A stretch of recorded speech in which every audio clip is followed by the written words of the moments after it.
탐욕스러운 땅 주인이 펄펄 끓는 장국솥을 걷어차자 뜨거운 국물이 김 씨의 발목을 덮쳤습니다. 막내 아들 만복은 장정들에게 짓눌린 채 신음했고 김 씨는 아들만은 살려달라며 바닥에 엎드려 빌었지요. 그러나 땅 주인은 비웃으며 다시 솥을 향해 발을 치켜들었습니다. 바로 그때 밥집 문 밖에서 낮고 서늘한 여인의 목소리가 들려왔습니다. 발 한 번만 더 움직여 보시지요.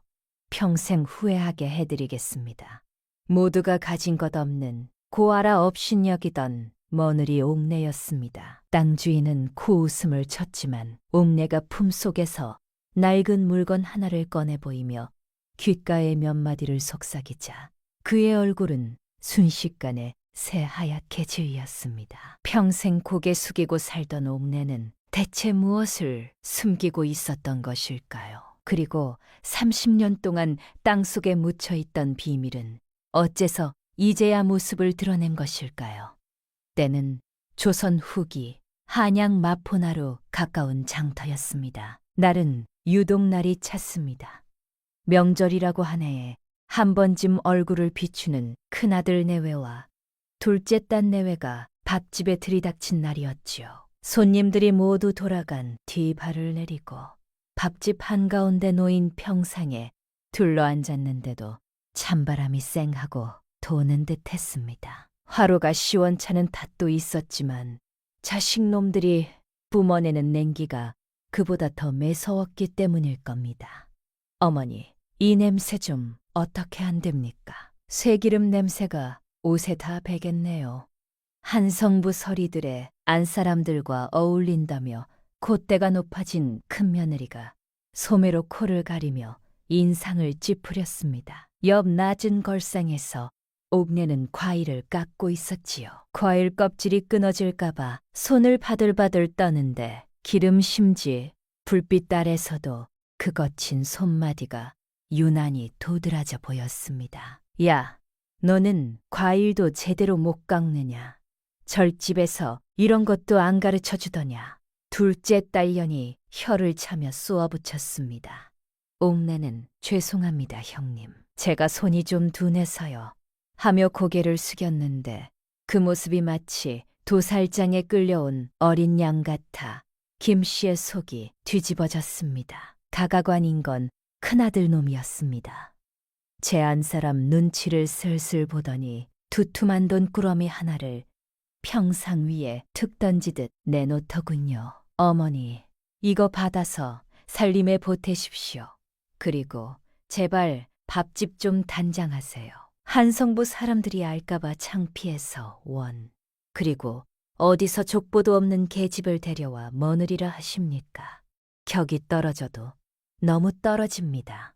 그 순간이었습니다. 때까지 잠자코 앉아있던 만복이 조용히 형이 내민 돈 꾸러미를 평상 위에서 밀어냈습니다.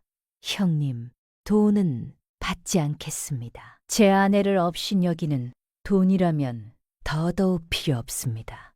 만복의 목소리는 낮았지만 흔들리지 않았습니다. 큰아들이 눈을 부라렸지만 만복은 눈을 맞추며 물러서지 않았습니다. 옥내는 그 모습을 말없이 바라봤습니다. 친손 위에 쥔 과일 깎는 칼이 살며시 힘을 풀었습니다. 그리고 김 씨의 안에서 무언가가 툭 하고 끊어졌습니다. 30년 동안 이 밥집을 지켜 저것들 공부시키고 혼례 치러줄 때 김 씨의 손톱은 갈라지고 손바닥에는 굳은 살만 겹겹이 박였습니다. 그런데 이제 와서 돈 몇 낭 던져주며 내 며느리를 만복이 사랑해서 데려온 귀한 아이를 근본 없다고 무시한단 말입니까?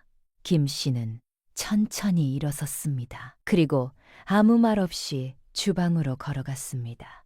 자식놈들은 서로 눈치를 보며 기다렸지요. 김 씨가 두 손으로 들고 나온 건 다름 아닌 제 밥상이었습니다. 30년을 하루같이 써온 낡은 소반. 김 씨는 그것을 큰아들 앞에 조용히 내려놓더니 그 위에 놓인 제 밥그릇을 천천히 들어 뒤집었습니다. 밥알이 평상 위로 후두둑 쏟아졌습니다. 그것이 전부였습니다. 말 한마디 없었습니다. 하지만 그 자리에 있던 모두가 알았습니다. 이것이 무엇을 뜻하는지를. 이 집에서 저 사람들과 나누는 밥상은 오늘이 마지막이라는 것을. 큰아들의 얼굴이 파랗게 질렸습니다. 어머니 지금 뭐 하시는 겁니까? 그래도 자식놈들이 쉽게 물러서지 않자 만복이 자리에서 일어나 그들 앞을 막아섰습니다. 돌아가십시오. 오늘은 여기까지입니다. 자식놈들은 투덜거리며 결국 자리를 떴습니다. 카고 살인문이 닫히는 소리가 밥집 안에 울려 퍼지고 말발굽 소리가 멀어지고 나서야 김 씨는 다리에 힘이 풀려 그만 주저앉고 말았습니다. 허탈함에 눈물도 나오지 않더군요. 그때였습니다. 바닥에 주저앉은 김 씨 앞에 작고 거친 손 하나가 쑥 들어왔습니다. 옥내였습니다. 방금 전까지 그 모진 소리를 듣고도 제 눈물 닦을 생각은 안 하고 시어미가 넘어질까봐 부축하러 달려온 겁니다. 어머니, 괜찮으십니까? 바닥이 차갑습니다. 얼른 일어나십시오. 그 목소리가 어찌나 떨리던지 고개를 들어보니 억지로 웃고 있는 그 얼굴이 눈물 범벅이었습니다. 김 씨가 미안해서 면목이 없어서 그 손을 쳐내지도 잡지도 못하고 멍하니 있는데 만복이 다가와 둘을 한꺼번에 안았습니다. 어머니, 옥내야, 형이랑 누나 신경 쓰지 마. 우리 셋이서 잘 살면 돼. 내가 더 잘할게. 그날 밤이었습니다. 가게 정리를 마치고 방에 들어왔는데 옥내가 구석에서 남몰래 손을 주무르고 있는 게 보였습니다. 설거지를 얼마나 했는지 한겨울 찬물에 손등이 거북이 등껍질처럼 쩍쩍 갈라져 피가 배어나오고 있더군요. 맨손으로 수세미지를 고집하더니 기어코 사단이 난 겁니다. 김 씨는 서랍 깊숙한 곳에서 우지 그릇을 꺼냈습니다. 뚜껑을 여니 며칠 전 장에서 사다 놓은 새 것이 아니라 손가락으로 박박 긁어 쓴 흔적만 남은 빈 그릇이더군요. 아차 싶었지만 지금 당장 약방문도 닫혔고 별 수 있습니까? 그릇에 묻은 찌꺼기라도 긁어모아 옥내의 손을 무릎 위로 당겼습니다. 이리 와라. 약 바르자. 어머니, 괜찮아요. 그냥 튼 건데요, 뭐. 약 아깝습니다. 아이가 손을 뒤로 빼는데 그 힘없는 손목을 김 씨가 꽉 잡았습니다. 그리고 그 거칠어진 손등 위에 우지를 펴바르다가 김 씨의 눈이 멈췄습니다. 옥내의 저구리 송아뿔이 안쪽에 작은 매듭 하나가 보였습니다. 낡은 비단 끝에 착자가 수놓인 매듭이었습니다. 김 씨는 그게 무엇인지 몰랐습니다. 저 손가락으로 살짝 스치고는 다시 우지를 바르는데 집중했습니다. 하지만 그 글자가 눈 안에 오래 남았습니다. 세상에 김 씨의 손보다 며느리의 손이 더 까칠했습니다. 이제 겨우 37인 아이의 손이 늙은 노인네 손보다 험바다니요. 순간 낮에 큰며느리의 매끈하고 고운 손이 떠올라 가슴이 미어졌습니다. 옥내야, 어머니, 미안하다. 못난 시어미 만나서 꽃구경 한 번 못 시켜주고 설거지만 시켜서 정말 미안하다. 결국 참았던 눈물이 뚝하고 옥내의 손등 위로 떨어졌습니다. 그러자 옥내가 김 씨의 손을 두 손으로 감싸주었습니다. 따뜻했습니다. 난로보다 더, 그 어떤 보약보다 더 따뜻한 온기가 김 씨의 쭈글쭈글한 손을 덮었습니다. 옥내는 김 씨의 눈을 맞추며 또렷하게 말했습니다. 어머니, 저 하나도 안 힘듭니다. 저 절집에 맡겨져 자랄 때요. 겨울에 손이 터도 후 불어주는 사람 하나 없었습니다. 아파서 울면 시끄럽다고 혼나기나 했지요. 근데 어머니가 이렇게 약 발라주시잖아요. 저한테는 어머니가 진짜 어머니입니다. 이 밥집이 저한테는 고향이고요. 그 말을 듣는데 가슴 한구석이 묵직해지면서도 한편으로는 덜컥 겁이 났습니다. 이렇게 착한 아이를 하늘이 시샘해서 또 힘든 일을 주면 어쩌나 하고 말입니다. 만복은 방문 밖에서 그 소리를 다 듣고 있었는지 들어오지도 못하고 헛기침만 쿨럭쿨럭 해대더군요. 날밤 셋은 좁은 방에서 서로의 체온에 의지해 잠이 들었습니다. 다음 날 오경 무렵 아직 캄캄한 어둠을 뚫고 셋은 다시 하루를 시작했습니다. 30년을 하루같이 지켜온 이 밥집. 비록 평상 4개뿐인 허름한 집이지만 세 식구의 밥줄이자 목숨줄인 것입니다. 옥내는 새벽같이 일어나 앞치마를 질끈 묶고 깍두기를 담갔습니다.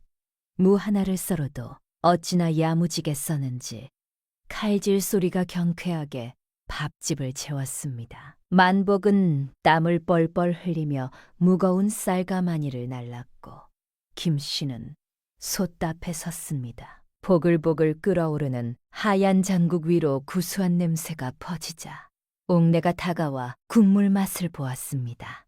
와, 어머니, 오늘 국물 냄새가 기가 막힙니다. 진짜 기쁘지네요. 오늘 장사가 잘 될 것 같습니다. 옥내가 해맑게 웃으며 엄지를 치켜세웠습니다. 화장기 하나 없는 얼굴이지만 김 씨의 눈에는 세상 그 어떤 여인보다 예뻐 보였습니다. 웃음을 보니 간밤의 서러움이 눈 녹듯 사라졌습니다. 그렇게 정신없이 3년이 흘렀습니다. 따로 소문 한 번 내지 않았는데도 한 분, 두 분 입소문을 타고 찾아오던 손님들이 꼬리에 꼬리를 물기 시작했습니다. 점심 나절이면 밥집 앞에 긴 줄이 늘어섰습니다. 사람들은 그 밥집을 며느리 효도밥집이라 불렀습니다. 싹싹하고 고운 며느리가 시어미를 끔찍이 위한다고 소문이 자자했으니까요. 옥내에게는 눈에 띄는 구석이 있었습니다. 어느 날 아침 쌀을 납품하러 온 장사치가 가마니를 내려놓았는데 옥내가 한번 훑어보고는 조용히 말했습니다. 한 대가 빠졌습니다. 장사치가 어리둥절해하는 사이 옥내는 이미 손가락으로 무게를 가늠하고 있었습니다. 틀림없었습니다. 어느 날은 지난달 육수 재료값을 묻는 김 씨에게 옥내가 눈 한 번 깜짝하지 않고 한 달치 값을 엽전한 딜 단위까지 맞췄습니다. 그리고 밥집 장부 구석에는 이상한 응이 줄지어 쓰여 있었는데 알고 보니 들어온 쌀과 나간 쌀을 이름 없이 기록한 표시였습니다. 어디서 배웠냐고 물으면 옥내는 그저 웃으며 고개를 저을 뿐이었습니다. 하지만 김 씨는 가끔 생각했습니다. 아이, 보통 집에서 자란 솜씨가 아니구나.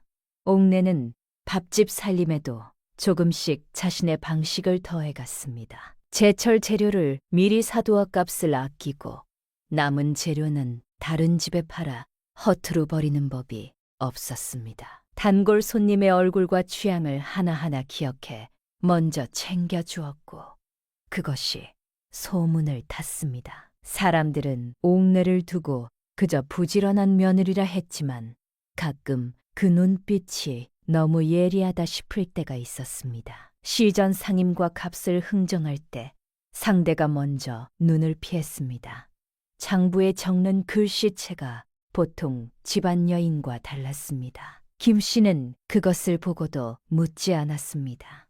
잘하는 아이가 잘하는 이유를 굳이 캐물을 필요는 없었으니까요. 한편으로 김 씨는 문득문득 오래전 일이 떠올랐습니다. 30년 전 지금의 남편이 먼저 세상을 떠났을 때 김 씨는 어린 자식들 셋을 데리고 갈 곳을 잃었습니다. 때 마포장터 초입 이 자리를 내어준 사람이 있었습니다. 성은 강씨요 경상도에서 올라온 객주라 했습니다. 그는 지대도 받지 않고 한 해 동안 이 터를 쓰게 해주었습니다. 밥 한 그릇 팔면 그때부터 내라고 했지요. 그런데 이듬해범 강 씨는 소식도 없이 사라졌습니다. 자리에 나타난 박만득이 땅 문기를 내밀며 이제부터 자기가 주인이라고 했고 김 씨는 그것이 매매인 줄 알고 받아들였습니다. 은희는 어디로 갔는지 살았는지 죽었는지도 몰랐습니다. 일이 가끔 마음 한켠을 무겁게 눌렀지만 먹고 사는 일에 치여 오래 생각할 여유가 없었습니다. 옥리의 고운 손은 물말을 날 없이 퉁퉁 불어거칠어졌고 김 씨의 무릎은 성할 날이 없었지만 셋은 행복했습니다. 매일 밤 마감을 하고 돈통을 열면 고깃고깃한 역전꾸러미와 은전이 수북했습니다. 어머니, 이번 달 벌이가 또 늘었습니다. 이제 빚도 다 갚았고 조금만 더 모으면 밥집을 넓힐 수도 있겠어요.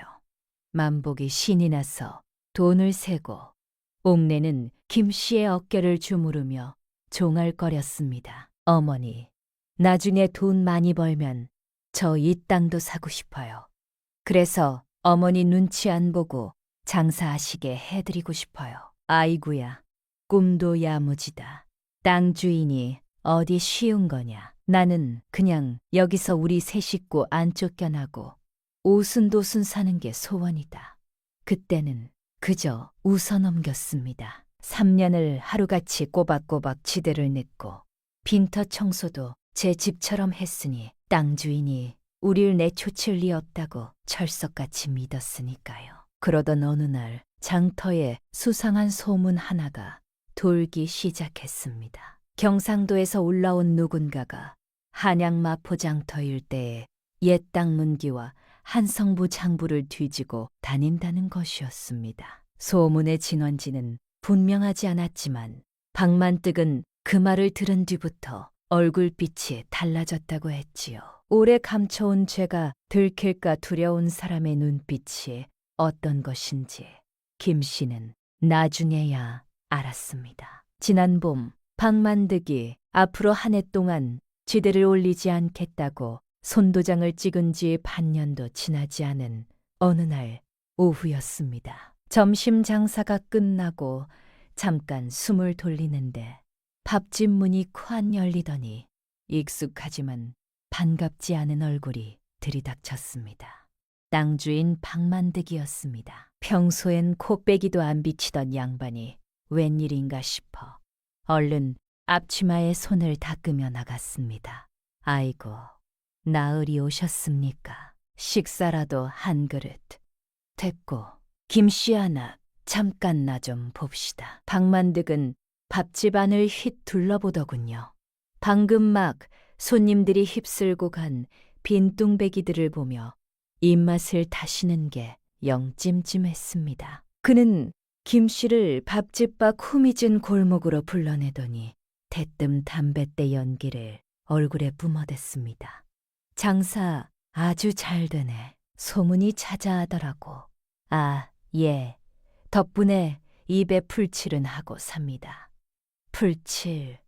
에이, 돈을 갈퀴로 긁어 모은다던데 무슨 겸손을 떨어. 그러더니 뱅 같은 눈으로 훑어보며 본론을 꺼냈습니다. 지난봄 쓴 문기는 이제 없던 셈쳐 다음 달부터 지대를 2배로 올리고 전답 한마지기까지 내놓아라. 순간 숨이 턱 막혔습니다. 나으리, 갑자기 이러시면 저희 이제 겨우 빚 갚고 숨통 좀 트였는데 그렇게 큰 돈이 어디 있습니까? 아, 징징거리지 말고 싫으면 나가야지 뭐. 내 땅에 곡간을 짓겠다는데 누가 막는단 말이냐. 빈손으로 나갈래? 아니면 맞춰올래? 김 씨가 박만득의 옷소매를 잡고 매달렸습니다. 나으리, 제발요. 30년을 여기서 장사했습니다. 제발 조금만 봐주십시오. 그때 김 씨는 지난 봄 써둔 문기가 떠올랐습니다. 김 씨는 주방의 낡은 함에서 문기를 꺼내 박만득 앞에 내밀었습니다. 앞으로 한 해 동안 지대를 올리지 않겠다고 나으리께서 직접 손도장을 찍으셨습니다. 한성부의 입안까지 받은 문서입니다. 박만득은 문기를 낚아채 훑어보더니 얼굴을 굳혔습니다. 이내 비릿하게 웃으며 문기를 두 갈래로 찢어 한쪽은 품에 넣고 손도장이 남은 다른 한쪽은 김씨 발밑에 던졌습니다. 내 땅에 곡간을 올리겠다는데 이 종이 조각이 무슨 소용이냐. 일주일 안에 전답을 내놓든지 짐을 싸라. 그때 옥내가 앞으로 나섰습니다. 한성구에서 입안까지 받은 문기를 찢고도 무사하실 줄 아십니까? 박만득은 침을 뱉고 돌아섰습니다. 그가 골목 끝으로 사라진 뒤 옥내는 김씨 발밑에 떨어진 문기 조각을 주워들었습니다. 박만득의 손도장이 남은 부분이었습니다. 옥내는 그것을 조심스레 접어 품에 넣었습니다. 김씨는 그 자리에 털썩 주저앉고 말았습니다. 30년 삶의 터전이 김씨의 청춘과 며느리의 삼면이 고작 저 사람 말 한마디에 짓밟힌다는 게 너무 억울하고 분해서 가슴을 쥐어뜯으며 통곡했습니다. 아이고, 아이고, 이제 겨우 살만한데 하늘도 무심하시지. 만복도 고개를 푹 숙인 채 주먹만 꽉 쥐고 부들부들 떨고 있었습니다. 힘없는 이들이 할 수 있는 건 아무것도 없었으니까요. 그런데 그때였습니다. 옥내가 울고 있는 김씨의 어깨를 감싸 안으며 귓가에 속삭였습니다. 목소리가 어찌나 차갑고 침착하던지 울음이 뚱 그쳐지더군요. 어머니, 울지 마십시오. 저 사람, 자기가 지금 누구한테 덤빈 건지 곧 알게 될 겁니다. 그리고 옥내는 멀어지는 박만득의 뒷모습을 향해 아주 낮게 혼잣말처럼 한마디를 덧붙였습니다. 나으리, 혹시 경상도 객주 강봉수라는 이름을 기억하십니까? 그 이름이 공기를 가르며 골목에 울렸습니다. 김 씨는 그 말을 들었습니다. 강봉수, 30년 전 이 자리를 내어주고 사라진 그 사람. 한 해 동안 지대도 받지 않고 털을 쓰게 해주었던 그 사람. 그런데 며느리의 입에서 왜 그 이름이 나오는 것인지 알 수가 없었습니다. 만복은 어리둥절한 얼굴로 어머니와 아내를 번갈아 바라봤지만 둘 다 아무 말이 없었습니다.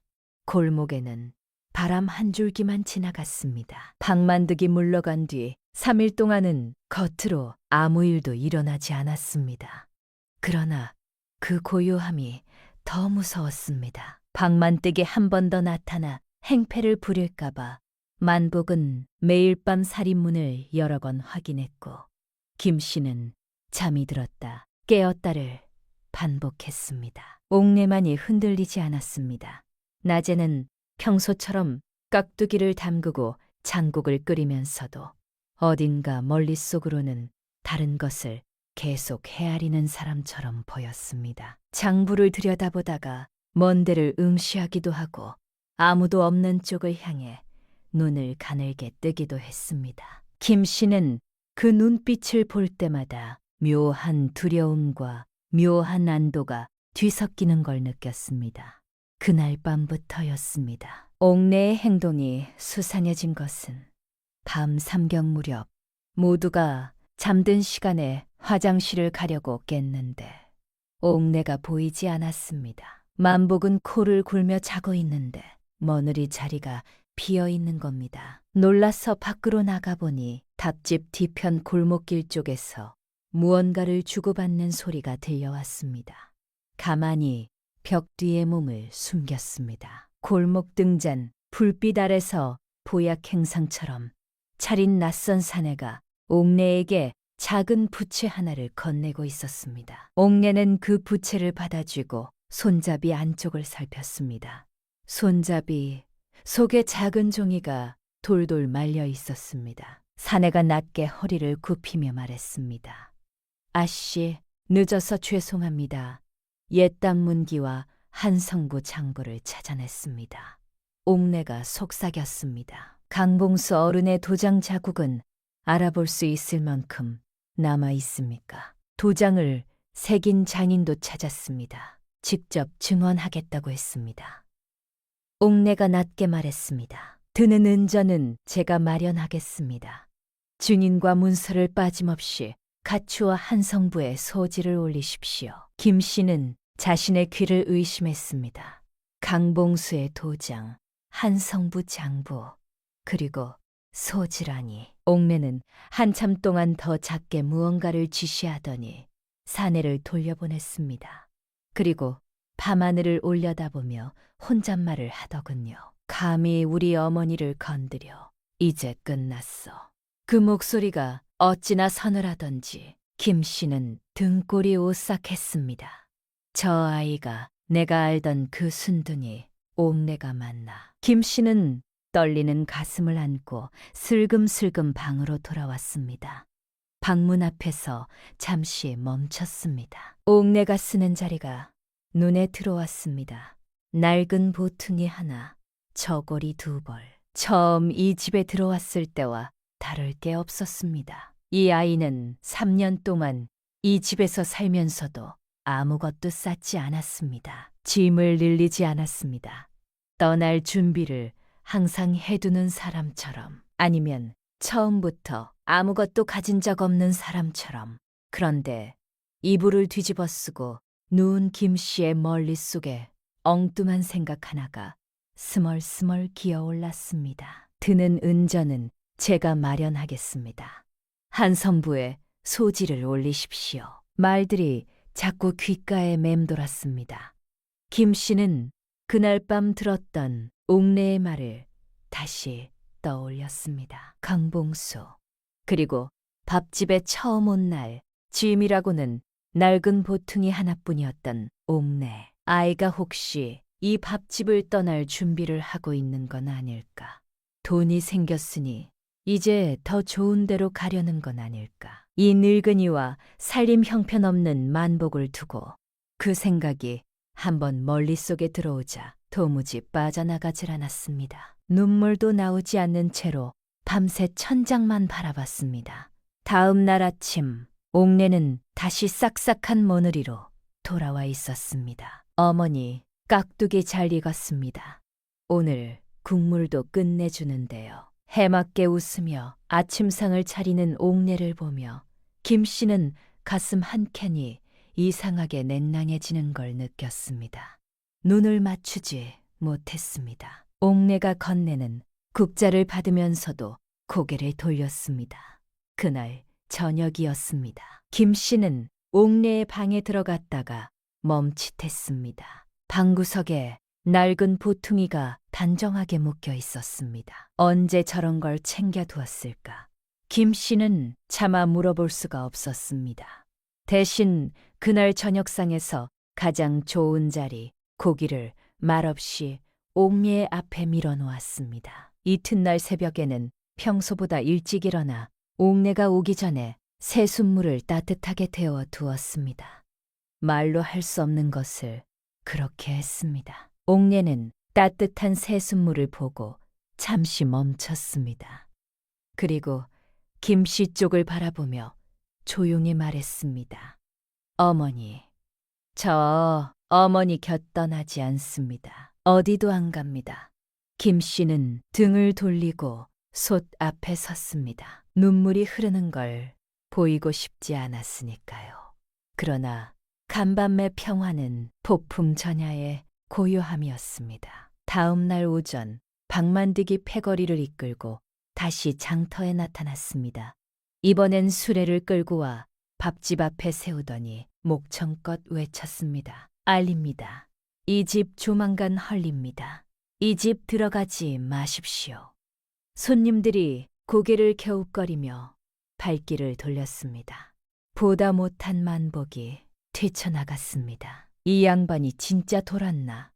당장 물러가시오. 박만득은 만복의 배를 툭툭 치며 비웃었습니다. 어허, 저봐. 한성부에 끌고 가 네 집안까지 거덜내 줄 테니. 만복의 주먹이 올라가려는 순간 옥내가 나왔습니다. 서방님, 그만하십시오. 옥내는 박만득 앞으로 뚜벅뚜벅 걸어가 아주 차갑게 웃으며 그의 귓가에 속삭였습니다. 나으리, 경상도 객주 강봉수라는 이름을 기억하십니까? 박만득의 얼굴이 순식간에 흑빛으로 변했습니다. 너, 그 이름을 네가 어떻게? 저도 물러설 곳이 없으니 끝까지 갈 작전입니다. 박만득은 수레를 챙기더니 도망치듯 사라졌습니다. 김씨와 만복은 벙찐 표정으로 옥내를 바라봤습니다. 만복이 이유를 묻자 옥내는 다시 순한 눈웃음을 지었습니다. 별일 아닙니다. 나으리께 오래전부터 감추고 싶은 일이 있다고 들었습니다. 그 이름을 꺼냈더니 놀라신 모양입니다. 두 사람은 고개를 갸웃거렸지만 박만득이 물러갔다는 사실에 안도의 한숨을 내쉬었습니다. 날밤 가게 문을 닫고 정산을 하는데 옥내가 굴쑥 말을 꺼냈습니다. 어머니, 내일은 답집하러 쉬시지요. 서방님이랑 어머니 모시고 어디 좀 다녀오고 싶어서요. 쉬다니, 이 난리에 어딜 가려고.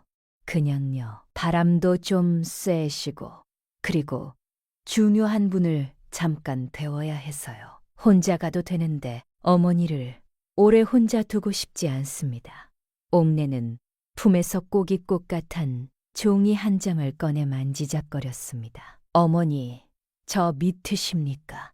그 말 한마디에 김 씨는 왠지 모를 믿음이 솟구쳤습니다. 그러면서도 간밤의 두려움이 또다시 스멀스멀 기어올랐습니다. 저 아이를 믿고 싶다. 하지만 다녀오고 싶다는 말이 김 씨를 두고 어디론가 가겠다는 말은 아닐까. 옥내가 김 씨의 손을 꼭 잡았습니다. 어머니, 저 어머니 곁 떠나지 않는다고 했습니다. 그래, 믿는다. 내 며느리 오글래 하늘이 무너져도 믿는다. 김 씨가 옥녀의 손을 잡자 옥녀는 김 씨의 손등에 얼굴을 묻고 한참을 가만히 있었습니다. 고개를 들었을 때 그 눈에는 눈물 대신 단단한 결의가 차 있었습니다. 어머니, 내일이면 모든 것이 제자리로 돌아갈 겁니다. 아니, 더 좋은 자리로 갈 겁니다. 폭풍 전야의 고요함처럼 그날 밤밥 집안은 유난히 적막했습니다. 이튿날 셋은 걸음을 나섰습니다. 옥내는 평소 입던 낡은 치마 저고리가 아니라 장롱 깊숙이 넣어뒀던 외출복을 차려입었습니다. 만복도 웬일로 말끔하게 도포를 갖춰 입었습니다. 어머니, 오늘은 좋은 날이니 예쁘게 하고 가십시오. 셋은 마포나루터를 지나 강변으로 나갔습니다. 오랜만에 한강 물결을 바라보며 장터 떡도 사 먹었습니다. 30년 장사하면서 평일 대낮에 이렇게 한가롭게 놀아본 게 언제적인지 기억도 안 납니다. 김 씨도 잠시나마 방만뜨기를 잊고 웃었습니다. 강변 어귀에 나무 아래에 서였습니다. 보약 행상 차림에 낯선 사내가 강변 쪽에서 천천히 걸어왔습니다. 어젯밤 골목에서 옥내에게 부채를 건넸던 바로 그 사람이었습니다. 사내는 자연스럽게 새 곁을 지나치며 옥내의 소맛부리 안에 작은 천주머니를 밀어 넣었습니다. 눈짓 하나가 오갔습니다. 아씨, 한성부에 올린 소지가 받아들여졌습니다. 오늘 안으로 한성부의 관원과 포졸들이 움직일 것입니다. 옥내는 고개를 아주 조금 끄덕였습니다.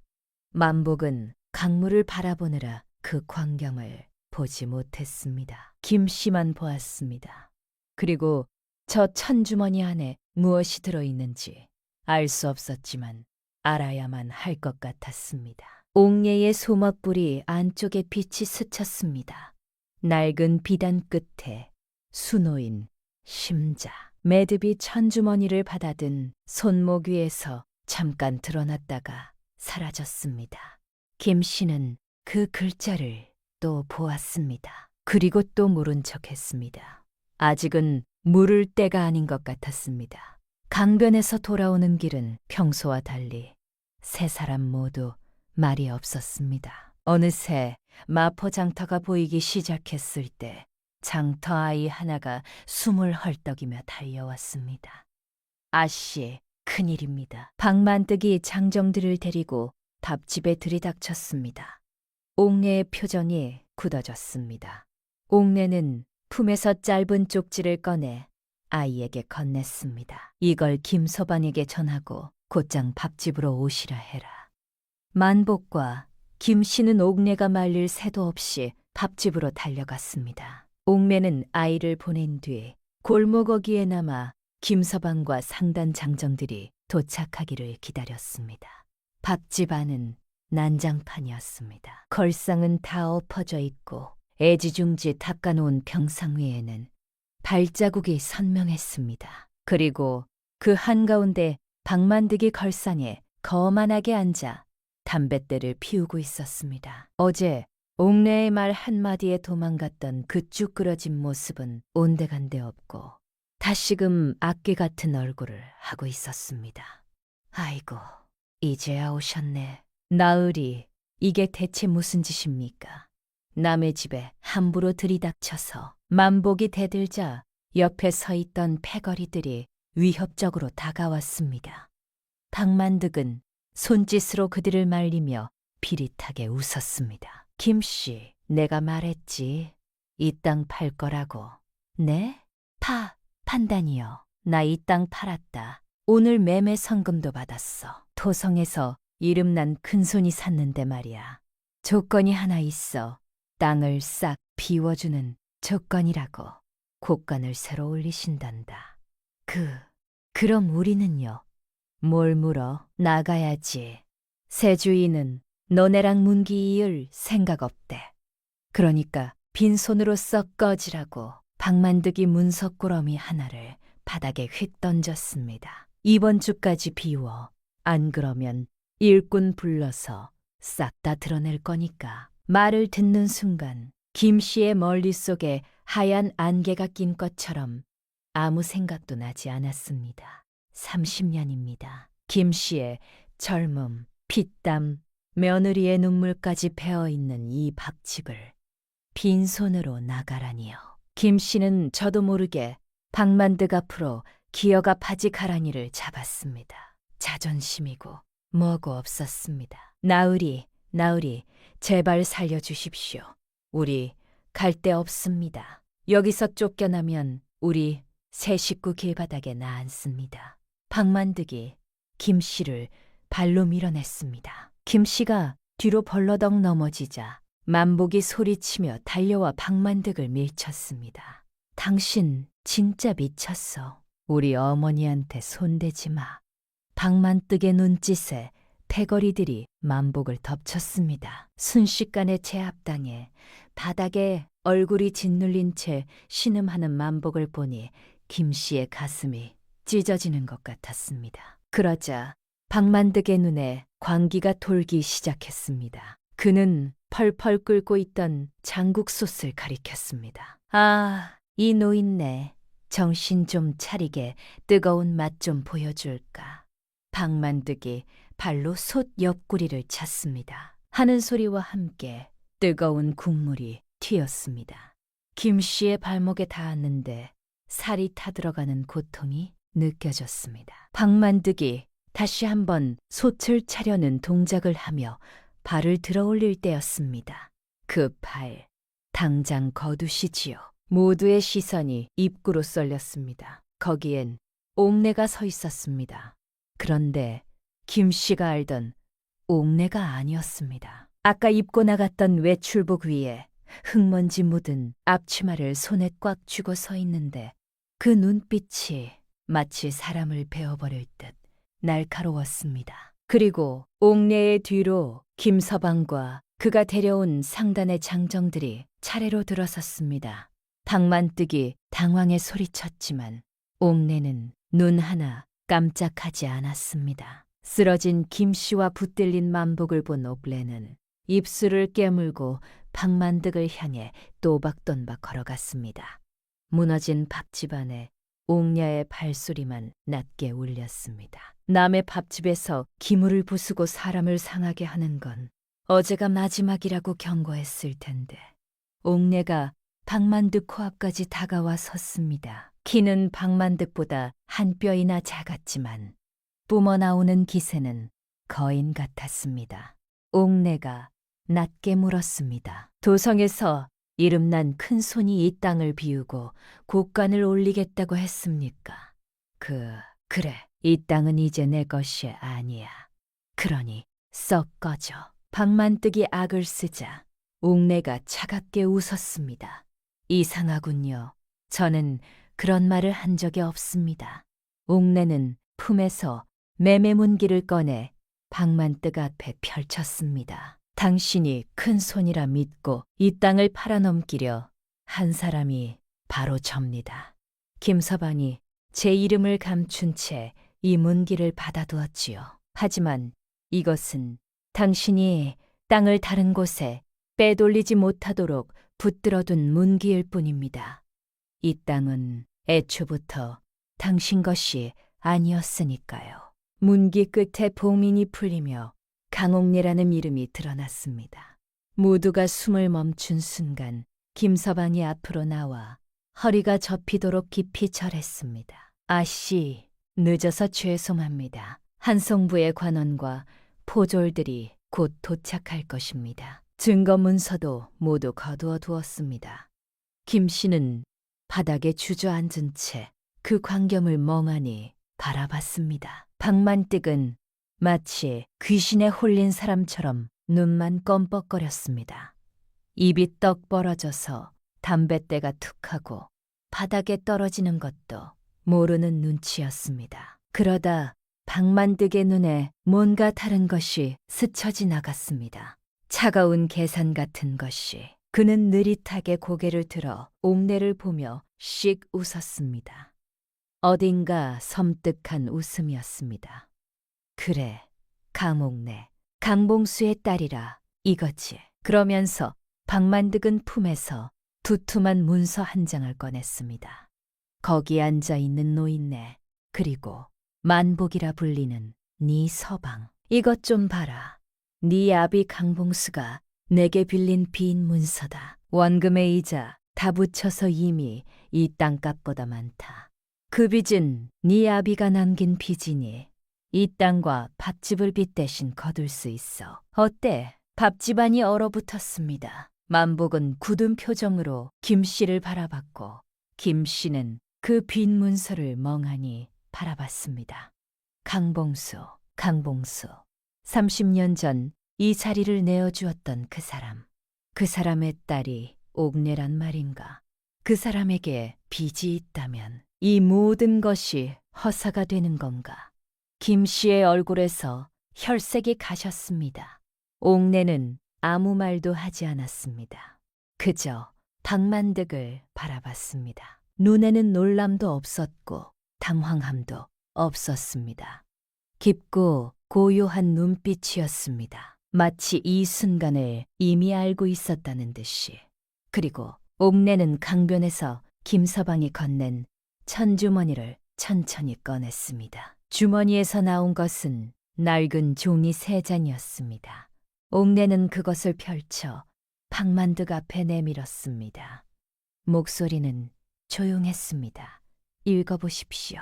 박만득이 눈살을 찌푸리며 그 종이를 집어들었습니다. 첫 번째 종이는 강봉수가 생전에 남긴 옛 문서로 진짜 도장 자국이 선명하게 남아 있었습니다. 두 번째 종이에는 박만득이 내민 빈 문서의 도장 자국과 그것을 새긴 장인의 증언이 적혀 있었습니다.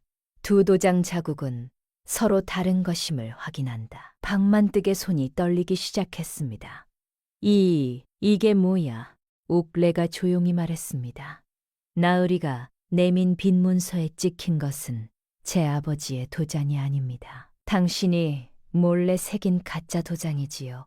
그 도장을 새긴 장인도 한성부에 나가 직접 증언할 것입니다. 옥래는 세 번째 종이인 오래된 땅 측량 문서를 펼쳤습니다. 한성부의 옛 관인이 선명하게 남아 있었습니다. 이 문서에는 박만득이 땅 문기를 손에 넣기 전에 주인이 강봉수라고 적혀 있습니다. 박만뜩은 얼굴이 불그락푸르락 하더니 비굴하게 웃기 시작했습니다. 강아 씨, 내가 잠시 성미를 이기지 못했소. 옮겨갈 노자라도 넉넉히 쥐어줄 테니 이 일은 여기서 덮읍시다. 입 다무십시오. 옥리의 목소리가 밥집안을 쩌렁 울렸습니다. 아직도 제 처지를 모르시는군요. 당신은 남의 장사를 깨뜨리고 사람을 상하게 한 죄, 한성부 장부를 거짓으로 꾸미고 땅 문기를 위조한 죄로 문초를 받아야 합니다. 밥집 문이 열리고 한성부 관원과 포졸들이 들이닥쳤습니다. 한성부의 명을 받고 왔다. 박만뜩은 남의 장사를 회방놓고 사람을 상하게 한 죄, 관청장부를 거짓으로 꾸미고 땅 문기를 위조한 죄로 문초를 받아야 하니 순순히 따르라. 박만뜩은 그제야 발악했습니다. 아니, 잠깐, 저 계집이 나를 속였단 말이다. 그러나 포졸들은 이미 김서방이 내민 증거 문서를 살피고 있었습니다. 박만뜩은 그렇게 포졸들에게 끌려나갔습니다. 그동안 세 사람을 괴롭히던 악귀가 사라지는 순간이었습니다. 포졸들이 떠나고 엉망이 된 밥집 안에는 세 식구만 남았습니다. 김 씨는 떨리는 다리를 부여잡고 간신히 일어서서 옥내에게 다가갔습니다. 옥내야. 김 씨의 부름에 옥내가 고개를 돌렸습니다. 방금 전까지 박만득을 몰아붙이던 서슬퍼런 눈빛은 온데간데 없고 금세 눈물이 그렁그렁한 착한 며느리 얼굴로 돌아와 있더군요. 옥내는 와라 김 씨를 끌어안았습니다. 어머니, 괜찮으십니까? 많이 놀라셨지요. 죄송합니다. 제가 더 빨리 해결했어야 했는데. 아니다. 옥내야, 이게 다 어떻게 된 일이냐? 네가 정말 박만득이 말한 그 큰손이었단 말이냐? 그리고 강봉수는 누구냐? 만복도 넋이 나간 표정으로 물었습니다. 여보, 당신 대체 정체가 뭐야? 옥내는 만복과 김씨를 평상에 앉히고 쑥스러운 듯 웃으며 긴 이야기를 꺼냈습니다. 어머니, 서방님, 정말 속이려던 건 아니었습니다. 아버지 이름은 강봉수였고요. 경상도에서 큰 객주를 하시던 분이었습니다. 어머니는 제가 어릴 때 돌아가시고 아버지 혼자 저를 키우셨지요. 옥내는 잠시 눈을 감았다가 다시 입을 열었습니다. 그때 저는 7살이었습니다. 아버지가 끌려가시던 날의 기억은 아직도 선명합니다. 박만득이 관아 사람들과 함께 나타나 아버지 창고에 봉인을 치기 시작했습니다. 빈 문서를 들이밀었는데 나중에 알고 보니 아버지 도장을 몰래 새겨 만든 가짜였습니다. 아버지는 그 자리에서 손 한 번 써보지 못하고 땅을 빼앗겼습니다. 그때 아버지가 제 손에 작은 것 하나를 쥐어주셨습니다. 낡은 비단 매듭이었는데 거기 싸자가 수놓여 있었습니다. 이걸 가지고 있으면 김서방이 너를 알아볼 거라고 하셨지요. 그리고 김서방 손을 잡고 저를 맡기셨습니다. 그게 아버지와의 마지막이었습니다. 아버지는 얼마 지나지 않아 억울한 누명을 지신 채 돌아가셨습니다. 마지막 순간까지 제 이름을 불렀다고 훗날 김서방이 찾아낸 늙은 행수에게 들었습니다.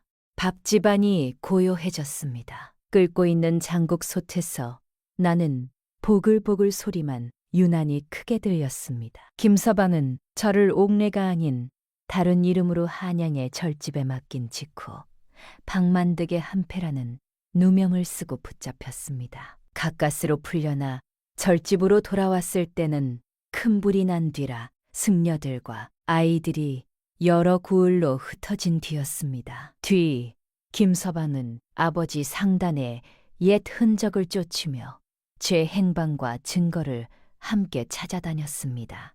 김서방이 다시 저를 찾아낸 것은 겨우 몇 달 전입니다. 그분이 가져온 것은 아버지가 마지막으로 남긴 장사 장부와 이 마포 땅의 옛 측량 문서였습니다. 그런데 그 장부를 펼치고서야 알았습니다. 아버지가 30년 전 이 자리에서 한 여인에게 지대도 받지 않고 터를 내어주셨다는 것을요. 그분의 성이 김 씨였습니다. 김 씨가 숨을 멈췄습니다. 그 한 해 동안 지대를 한 푼도 받지 않았던 사람. 그 사람이 강봉수였단 말인가. 옥내의 눈에서 눈물이 흘렀습니다. 아버지 장부에 이렇게 적혀 있었습니다. 마포장터 김씨, 어린 자식 셋을 데리고 홀로 된 여인. 올해는 지대 없이 쓰게 하라. 어머니, 제가 시집 온 것이 운명이라는 걸 그 장부를 보고서야 알았습니다. 김 씨는 한참을 아무 말도 하지 못했습니다. 30년 전 아무 이유 없이 이 자리를 내어주었던 그 사람. 땅을 빼앗기고 억울하게 세상을 떠난 그 사람. 그 사람의 딸이 지금 내 며느리였다니. 김 씨의 눈에서 눈물이 흘렀습니다. 그것은 슬픔의 눈물이 아니었습니다. 오래전 억울하게 쓰러진 사람의 이름이 30년을 돌고 돌아 이 자리에서 해원되는 눈물이었습니다. 만복이 물었습니다. 그런데 여보, 그럼 왜 그동안 말을 안 했어? 우리 빚 갚느라 고생할 때도, 지대 때문에 전전긍긍 갈 때도. 옥내의 표정이 슬프게 가라앉았습니다. 서방님, 김서방이 저를 찾아온 것은 겨우 몇 달 전입니다. 아버지 재산은 대부분 박만득에게 빼앗겼고 남은 것들도 긴 세월 동안 흩어져 있었습니다. 김서방이 겨우 되찾아온 재물과 문서를 살피고 진위를 확인하는데도 시간이 필요했습니다. 모든 것이 분명해지기 전에 말씀드렸다가 어머니와 서방님께 헛된 기대와 더 큰 근심만 안길까 두려웠습니다. 두 분의 마음을 의심한 것은 아닙니다. 다만 확실한 증거를 손에 넣은 뒤 제 입으로 말씀드리고 싶었습니다. 저는 절집을 나온 뒤 이밥집에서 일을 시작했고 그때 서방님을 만났습니다. 옥내가 만복을 보며 씩 웃었습니다. 서방님 기억나요? 제가 처음 이밥집에서 일하던 날 제가 실수로 뒤뜰 장독을 건드려 간장 항아리를 깼잖아요. 그때 서방님이 아무 말 없이 내가 했다고 하시더니 장날에 가서 제 것보다 좋은 항아리를 사오셨잖아요. 발이 시렵다고 말 한 번 하지 않았는데 겨울 내내 제 집신이 마르면 불 가까운데 갖다 놓으셨고요. 그때 알았어요. 이 사람은 가진 게 없어도 나한테 다 주려고 하는구나. 그리고 옥내는 김 씨를 바라봤습니다. 눈에서 닭똥 같은 눈물이 뚝뚝 떨어졌습니다. 그리고 어머니, 제가 시집 오고 첫 겨울에요. 설거지하느라 제 손터 쓸 때 어머니가 다 쓴 우지 그릇 긁어서 발라주셨잖아요. 울면서 미안하다고, 꽃구경 못 시켜줘서 미안하다고 하셨잖아요. 그때 결심했습니다. 아, 이분이 내 진짜 어머니구나. 제 뿌리와 가진 것을 따지지 않고 내 아픈 손을 먼저 봐주는 진짜 가족이구나. 그래서 그냥 어머니 딸로 서방님 아내로 평범하게 살고 싶었습니다. 어머니랑 깍두기 담그고 장국 나르는 게 더 행복했거든요. 아이고, 이 미련한 거사. 그렇다고 그 고생을 해. 나는 그것도 모르고 매일 일만 시키고. 김 씨가 옥내를 끌어안고 펑펑 울자 만복도 옥내도 함께 울었습니다. 박만득이 포승줄에 묶여 끌려간 지 며칠 뒤 한성부에서 판결이 내려왔습니다. 박만득이 위조문기로 강봉수의 땅을 차지한 사실이 확인되었으니 그 땅을 유일한 혈육인 강옥내에게 돌려주라는 내용이었습니다. 박만득이 받은 매매 성금은 김서방에게 돌려주게 하고 남은 재산에서는 김 씨의 약값과 부서진 기물값을 물게 했습니다. 김서방이 문서를 접으며 말했습니다. 아씨, 이 땅이 30년 만에 제자리를 찾았습니다. 뒤 일주일 동안 밥집에는 조용한 변화가 일어났습니다. 가장 먼저 바뀐 건 붓두막이었습니다. 만복이 직접 흙과 돌을 날라 붓두막을 2뼘 높게 다시 쌓았습니다.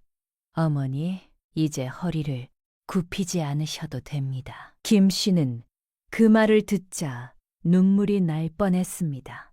바닥은 판판하게 다듬고 삐걱거리던 평상다리를 고쳤습니다. 동네 장터에서 나전칠기 테두리를 두른 새나무 간판을 들였는데 글씨체가 어찌나 힘있고 굵직한지 골목 어귀에서도 그 밥집 간판만 보일 정도였습니다. 근처에 홀로 사는 과부들을 들여 함께 일하게 했습니다. 2 사람 모두 먹을 것이 없어 헐벗고 있던 참이었지요. 밥집 벽 한쪽 높은 자리에 낡은 소반 하나가 걸렸습니다. 그날 자식들 앞에서 밥그릇을 엎었던 바로 그 소반이었습니다. 옥내가 조용히 그것을 닦아 걸어두었습니다. 왜 거기 걸어두냐고 묻자 옥내가 말했습니다. 사람이 가난해도 지킬 것은 지킨다는 것. 이 밥집이 그렇게 살아왔다는 것 잊지 말자고요. 만복이 말했습니다. 옥내야, 나는 당신 가진 것으로 장사를 넓힐 마음이 없어. 우리 2 사람이 이 밥집을 함께 꾸려나가고 싶어. 어머니 모시면서 옥내가 고개를 끄덕였습니다. 그리고 덧붙였습니다. 아버지가 살아계실 때 형편 어려운 이웃을 그냥 지나치지 않으셨답니다. 우리도 그렇게 살 수 있으면 좋겠어요. 만복이 웃으며 말했습니다. 그러자, 그렇게 살자. 모든 게 완벽하게 평화로운 오후였습니다. 점심 장사가 끝나고 잠깐 쉬는 시간, 옥내가 내려준 향긋한 차를 마시며 여유를 즐기고 있는데 밥집 미닫이 문이 드르륵 열렸습니다. 손님인가 싶어 고개를 돌렸는데 나직은, 아니 아주 꼴보기 싫고 징글징글한 얼굴들이 들이닥쳤습니다. 소문을 듣고 찾아온 큰아들 내외와 둘째 딸 내외였습니다. 어머, 재수씨, 아니 가나씨, 세상에 밥집이 딴 세상이 되었네요. 둘째 딸년이 호들갑을 떨며 들어오는데 평소엔 빈손으로 오던 것이 오늘은 양손에 좋은 쇠고기 한 꾸러미며 인삼 한 상자를 주렁주렁 들고 있더군요. 뒤로 큰아들 놈도 사람 좋은 척 허허실실 웃으며 들어왔습니다. 아이고, 재수씨, 그동안 고생 많았어. 우리가 진작 찾아왔어야 하는데. 어머, 형님, 차림새가 다르네. 역시 땅 주인은 대갓집 안주인 같은 기품이 흐른다. 큰며느리는 옥내의 손을 덥석 잡고 쓰다듬으며 알랑방귀를 끼어댔습니다. 예전엔 냄새난다, 근본 없다며 옥내가 깎은 과일도 더럽다고 안 먹던 여자입니다. 파리떼처럼 몰려온 겁니다. 어찌나 속이 반이 보이는지 마시던 차가 역류할 지경이었습니다. 자리에 앉은 자식놈들은 빠르게 본론을 꺼냈습니다. 저기 간화씨, 사실 제가 장사를 크게 넓히려는데 미천이 모자랍니다. 강아씨께서 가진 재물이 넉넉하다 들었으니 은전을 좀 빌려주시면 어떻겠습니까? 가족 좋다는 게 뭡니까? 서로 돕고 사는 거지요. 맞아. 올케가 이번에 딱 한 번만 도와주면 우리가 평생 은인으로 모실게. 기가 막혀서 말이 안 나왔습니다. 근본 없는 고아라고 멸시할 땐 언제고 이제 와서 평생 은인 타령이라니. 옥례는 조용히 찻잔을 내려놓으며 차가운 미소를 지었습니다. 형님들, 그리고 아주버님, 사람을 잘못 찾아오셨습니다. 가족이요.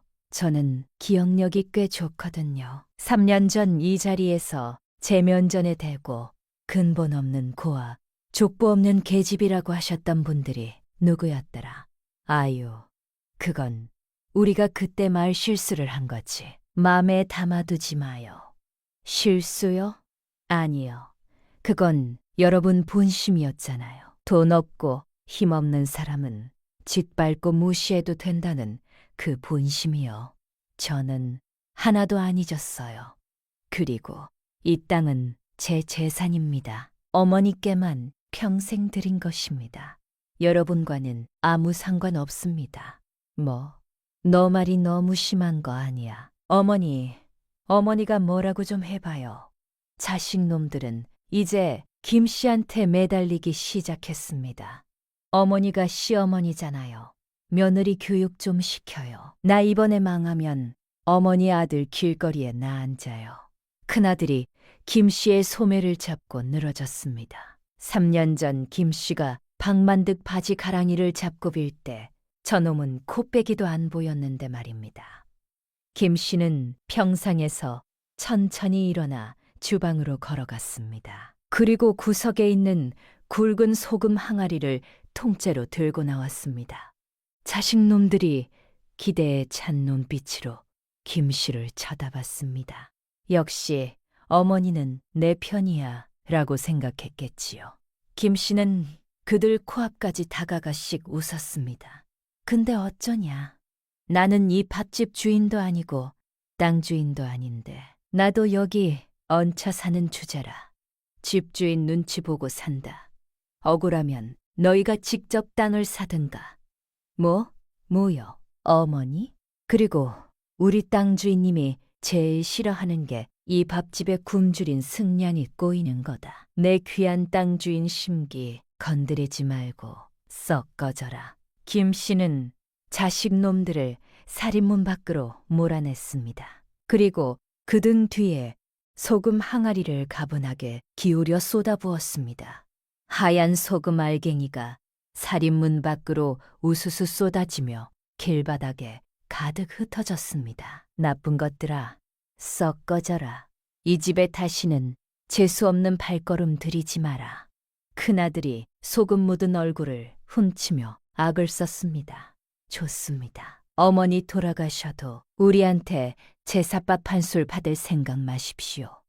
김 씨는 소금 한 줌을 더 뿌리며 외쳤습니다. 좋다. 다시는 오지 마라. 자식놈들은 소금 알갱이를 뒤집어 쓴 채 허둥지둥 달아났습니다. 그 뒷모습이 어찌나 우습고 통쾌하던지 10년 묵은 채증이 쑥 내려가는 기분이었습니다. 그들이 사라진 뒤 밥집 안에는 웃음소리가 터졌습니다. 옥매가 배를 잡고 웃으며 김 씨에게 다가왔습니다. 어머니, 아주 속이 다 시원합니다. 나도 얹혀 산다니요. 이 땅은 어머니 것이나 마찬가지인데. 아이고, 그래야 저것들이 다시는 안 오지. 속이 다 시원하다. 내 평생 체진이 쑥 빠진 것 같다. 김 씨는 살인문 밖에 흩어진 소금을 바라보며 껄껄 웃었습니다. 옥내는 김 씨의 어깨를 주무르며 말했습니다. 어머니, 저 사람들이 제삿밥도 안 차리겠다는 말 들으셨지요? 걱정 마세요. 제가 어머니 살아계실 때 매일매일 생신상처럼 차려드릴게요. 죽어서 받는 제삿밥이 무슨 소용이에요. 살아서 맛있는 거 먹고 좋은 옷 입는 게 최고지요. 그래 맞다. 내 딸 옥내 말이 다 맞다. 난 우리 며느리가 끓여주는 소고기 장국이 더 좋다. 둘은 서로를 끌어안고 한참을 웃었습니다. 밥집 미다시 너머로 따사로운 햇살이 비치고 고부의 웃음소리가 골목길을 가득 채웠습니다. 돈만 밝히는 가짜 가족은 영원히 떠나고 마음을 나누는 진짜 가족만이 남은 완벽한 오후였습니다. 살인문 밖에 흩어진 하얀 소금 알갱이들이 햇빛을 바다보석처럼 반짝거렸습니다. 그리고 벽 높은 자리에 걸린 낡은 소반 위로도 그 빛이 닿았습니다. 가난했던 시절 아무것도 없었지만 지킬 것은 지켰던 그 시절의 소반. 30년 전 아무 대가 없이 이 자리를 내어준 사람의 딸이 지금 그 자리에서 웃고 있었습니다. 인연이란 그런 것이었습니다. 억울하게 쓰러진 이의 은혜가 30년을 돌고 돌아 이 마포장터에서 마침내 꽃을 피운 것이었습니다. 그날 저녁, 밥집 문을 닫은 뒤 셋은 나란히 평상에 앉았습니다. 오랜만에 아무 일도 없는 저녁이었습니다. 만곡이 조용히 말했습니다. 옥내야, 나는 당신이 가진 것 때문에 당신을 택한 게 아니야. 알고 있지? 옥내가 웃었습니다. 알아요. 그래서 제가 서방님을 택했잖아요. 김 씨는 두 사람 사이에 앉아 국물 한 모금을 홀짝였습니다. 솥에서 장국이 보글보글 끓는 소리가 밥집 안을 채웠습니다. 30년 동안 들어온 그 소리가 오늘따라 유난히 따뜻하게 들렸습니다. 오늘의 이야기는 여기까지입니다. 끝까지 함께 해주셔서 고맙습니다.